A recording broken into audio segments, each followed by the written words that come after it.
Hi. Well, we're outside this week in the Q&A. At last. Still got cloud cover, but hopefully we're going to get through before it rains.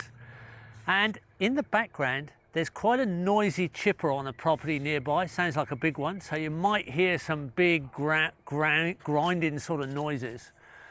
Now, our first question involves cover crop, and it comes from Guy. People are marketing and selling cover crop cocktails where a mix of species are presented together.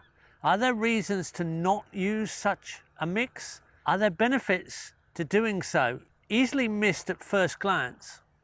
What would you consider as you determine if a mix is best for your site? Is there such a thing as a bad mix? Well, this is less than 2 weeks old, and it was all grass, and I documented this on Facebook.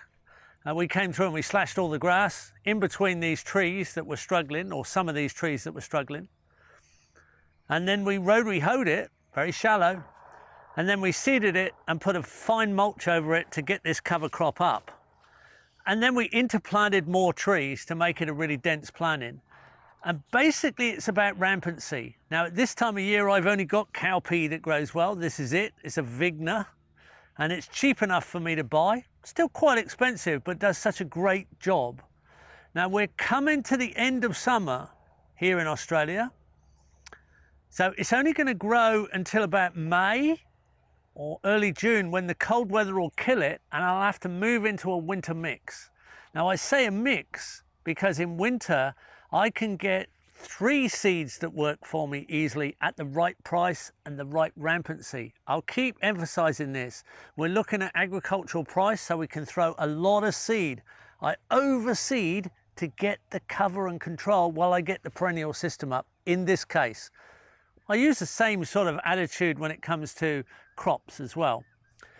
So in winter, I can buy 3, and that is vetch, field pea, which is usually maple pea or dun pea, and lupin.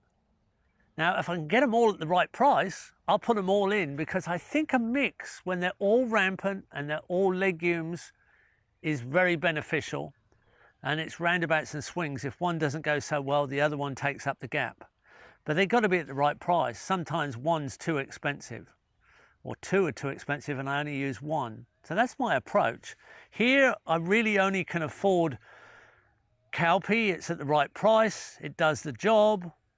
I'm not worried that I haven't got a mix. Be nice to have a mix. Now, if I really wanted to make more of an intense job of it in a crop, I might put a carbon crop cover in here as well. So I might plant sorghum and cowpea.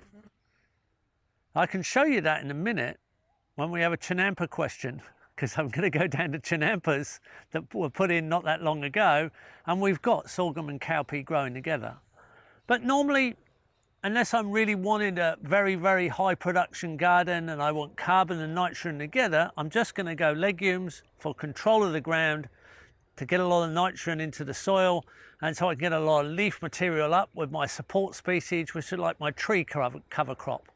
I've got a really diverse mix here of support species, mostly legumes, that I can cut and return to the soil, and they'll regrow and I can manage while I get my fruit trees up.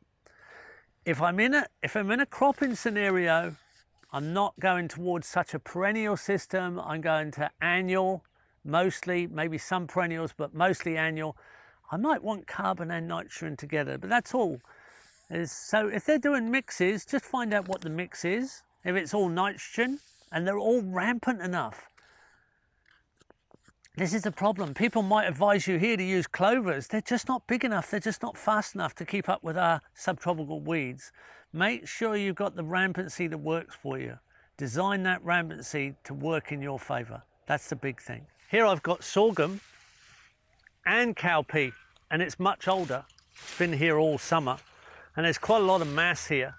I've got a seed sorghum here, and that's high carbon, plus I get a seed off it for the chickens if I want, and our cowpeas really come up in size.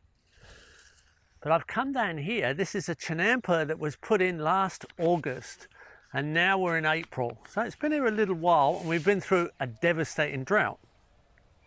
And as you can see, It's grown pretty well, even in a drought.